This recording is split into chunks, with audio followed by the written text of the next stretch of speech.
বন্ধুরা তোমরা কেমন আছো? আজকে মিনি কিচেনে করব মাছের ডিমের তরকারি। এটা একটু অন্যরকম ভাবে করব। প্রথমে মাছের ডিমগুলো একটু ভালো করে ভেজে নেব কড়াইতে, তারপরে তরকারি করব। এখানে আমি নিয়ে নিয়েছি কিছুটা মাছের ডিম আর কিছুটা পেঁয়াজ কুচি। এইদিকে দেখো উনুনটা ধরে উনুনের পরে বসিয়ে দিয়েছি কড়াইটা কিছুক্ষণ ভালোভাবে গরম হতে থাকুক। কিছুক্ষণ কড়াইটা ভালোভাবে গরম হয়ে গেলে তার মধ্যে দিয়ে দিলাম পরিমাণ মতন সরষের তেল। এবার তেলটা কিছুক্ষণ ভালোভাবে গরম করে নিতে হবে। কড়াইয়ের তেলটা গরম হতে থাকুক, ততক্ষণে মাছের ডিমের ভেতর দিয়ে দিলাম পরিমাণ মতন লবণ আর দিয়ে দেবো পরিমাণ মতন কিছুটা হলুদ গুঁড়ো আর দিয়ে দেবো সঙ্গে পেঁয়াজ কুচি। এবার ডিমটা ভালো করে মেখে নিতে হবে সব কিছু দেওয়া হয়ে গেলে। এই যে মাছের ডিমের ভেতরে পেঁয়াজ কুচি দিলাম না, এটা যখন বড়া করে তরকারি করবো এটা কিন্তু খেতে পেঁয়াজটার জন্য আরো বেশি ভালো লাগবে। মাছের ডিমের তরকারি তোমরা কে কে খেতে পছন্দ করো অবশ্যই কমেন্ট করে কিন্তু জানিও। দেখো আমি এর ভেতরে কিছুটা চালের গুঁড়ো নিয়ে নিয়েছি। এবার মাছের ডিমটা ভালো করে মেখে নেব। দেখেই বুঝতে পারছো মাছের ডিমের ভেতরে কিন্তু আমি চালের গুঁড়োটা বেশি দিন। চালের গুঁড়ো বেশি দিলে না খেতে আর ভালো লাগবে না ডিমটা, তাহলে ডিমটাই গালে বাঁধবে না, শুধু চালের গুঁড়ো বাঁধবে। দেখো সবকিছু দিয়ে আমার মাছের ডিমটা ভালো করে মেখে নেওয়া হয়ে গেছে। এদিকে কড়াই তেলটা গরম হয়েছে, একে একে মাছের ডিমগুলো কড়াইয়ের ভেতরে দিয়েছি। এবার মাছের ডিমগুলো কিছুক্ষণ ভালো করে ভেজে নিতে হবে। বন্ধুরা তোমাদের এখন আমার চ্যানেলটি সাবস্ক্রাইব না করে থাকো অবশ্যই মনে করো আমার চ্যানেলটি সাবস্ক্রাইব করে দিও। তোমাদের কাছে ভিডিওটা ভালো লাগে তাহলে ভিডিওটা একটা লাইক করে দিও আর পাশে থাকা বেল আইকনটা অবশ্যই মনে করে প্রেস করে রেখো। এদিকে দেখো তোমাদের সাথে গল্প করতে করতে কিন্তু মাছের ডিমটা ভালো করে ভেজে নিয়েছি। দেখো মাছের ডিমটা কিন্তু লাল লাল করে ভেজে নেবো। কিছুক্ষণ পর দেখো আমার মাছের ডিমের বড়াগুলো কিন্তু লাল লাল করে ভেজে নেওয়া হয়ে গেছে। এক এক করে বাটিতে তুলে নিলাম। মাছের ডিমের বড়াগুলো তুলে নেওয়া হয়ে যাওয়ার পর এবার দিয়ে দেবো যে বড়াগুলো ভাজতে বাকি ছিল সেই বড়াগুলো। ওই একইভাবে এবারও মাছের ডিমের বড়াগুলো হালকা জাল দিয়ে ভালো করে ভেজে নেব।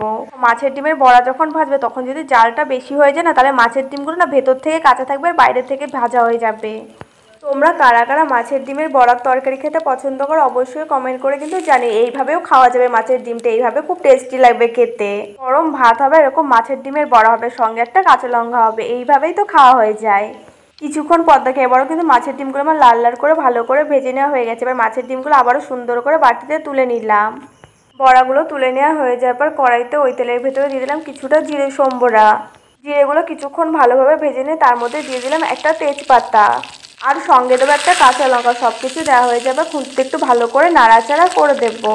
এবার তেলের পরে এক এক করে মশলাগুলো দিয়ে দেবো। এখানে তো বেশি মশলা দেওয়ার দরকার নেই, দিয়ে দেবো পরিমাণ মতন কিছু আদা বাটা তো অল্পই দিয়েছি। ডিমের বড়াগুলো তো খুব বেশি একটা না, তাই বেশি মশলা দিলে খেতে ভালো লাগবে না, অল্প অল্প মশলা দিয়েছি। দিয়ে দেবো পরিমাণ মতন লবণ, সঙ্গে দেবো পরিমাণ মতন হলুদ গুঁড়ো, লঙ্কা গুঁড়ো, জিরে গুঁড়ো। এই মাছের ডিম ভাজার সময় ভীষণ ছিটে ছিটে আসে, মশলা কষানোর সময় ভীষণ ছিটে ছিটে আসে। মাছের ডিম তো পুরো চোখে মুখে এসে লাগে। দেখো মশলা কষানোর সময় কেমনভাবে ছিটছে। এখন দেখো এখন কিন্তু আমার সব মশলা দেওয়া হয়ে গেছে। এখন মশলাগুলো কিছুক্ষণ ভালো করে কষিয়ে নিতে হবে। মশলাগুলো না ভীষণ ছিটে ছিটে এসে চোখে মুখে লাগছে, তাই অল্প অল্প জল দিয়ে মশলাটা ভালো করে কষিয়ে নেবো, তাহলে আর ছিটকাবে না, এত মুখে ঠুকে লাগবে না। এখন দেখো এখন কিন্তু মশলাটা ভালো করে কষিয়ে নেওয়া হয়ে গেছে। দেখো মশলাটা কিন্তু লাল লাল একটা কালার চলে এসেছে, তার তেলও ছেড়ে দিয়েছে। মশলার থেকে তেল ছেড়ে দিয়েছে মানে মশলা কষানো হয়ে গেছে। এবার মশলার ভেতরে দিয়ে দিলাম অল্প পরিমাণে একটু চিনি, তাহলে না স্বাদটা খুব ভালো হবে। চিনি দেওয়া হয়ে যায়, এবার মশলার ভেতরে এবার দিয়ে দিলাম ভেজে রাখা মাছের ডিমের বড়াগুলো। মাছের ডিমের বড়াগুলো দেওয়া হয়ে যায়, এবার খুন্তিতে একটু ভালো করে নাড়াচাড়া করে দিলাম মশলার সাথে। এবার দেখো এবার মশলার সাথে মাছের ডিমটা কিছুক্ষণ ভালো করে কষিয়ে নেবো। তোমরা বাড়িতে কে কীভাবে মাছের ডিমের তরকারি করো অবশ্যই কমেন্ট করে আমায় জানিও। আর তোমাদের কাছে আমার মিনি কিচেনের রান্নাগুলো কেমন লাগছে অবশ্যই কমেন্ট করে কিন্তু জানাতে ভুলবে না।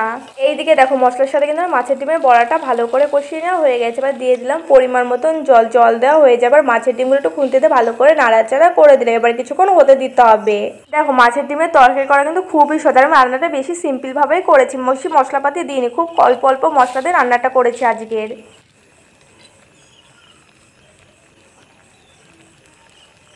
দেখো মাছের ডিমের তরকারি কিন্তু আমি এতটা ঝোল রাখবো না, ঝোলটা অনেকটাই শুকিয়ে নেবো, নাহলে খেতে ভালো লাগবে না।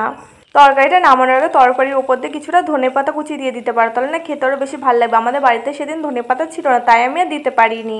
কিছুক্ষণ পর দেখো তরকারির ঝোল কিন্তু অনেকটাই কমে গেছে, আর এইটুকু ঝোল রাখবে। এবার তরকারির উপর দিয়ে দেবো পরিমাণ মতন কিছুটা গরম মশলা গুঁড়ো দেওয়া হয়ে যাবে। তরকারিটা আবার একটু খুন্তিতে ভালো করে নাড়াচাড়া করে দিলাম। এখন আমার মাছের ডিমের তরকারি রান্না করা কমপ্লিট, এখন সুন্দর করে নামিয়ে নিতে হবে। দেখো নামানোর আগে আমি দিয়ে দিলাম উপর দিয়ে একটা কাঁচা লঙ্কা।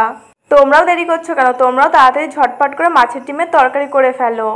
তরকারিটা কিন্তু আমি অনেকটাই ঝোল রেখেছিলাম, লাল কালারের বাটি তো ওর জন্য ঝোলটা পৌঁছা যাচ্ছে না, অনেকটা নিচে চলে গেছে। তোমাদের কাছে আজকে মিনি কিচেনে মাছের ডিমের তরকারি রান্না করাটা কেমন লেগেছে অবশ্যই কমেন্ট করে কিন্তু জানাতে ভুলবে না। তোমরা আমার মিনি কিচেনে আর কি রান্নার ভিডিও দেখতে চাও সেটাও কমেন্ট করে জানাতে পারো। এই মাছের ডিমের তরকারিটা কিন্তু খেতে হয়েছিল খুবই টেস্টি। আজকে তাহলে আসি, দেখা হচ্ছে পরের ভিডিও, ততক্ষণ ভালো থাকো সুস্থ থাকো।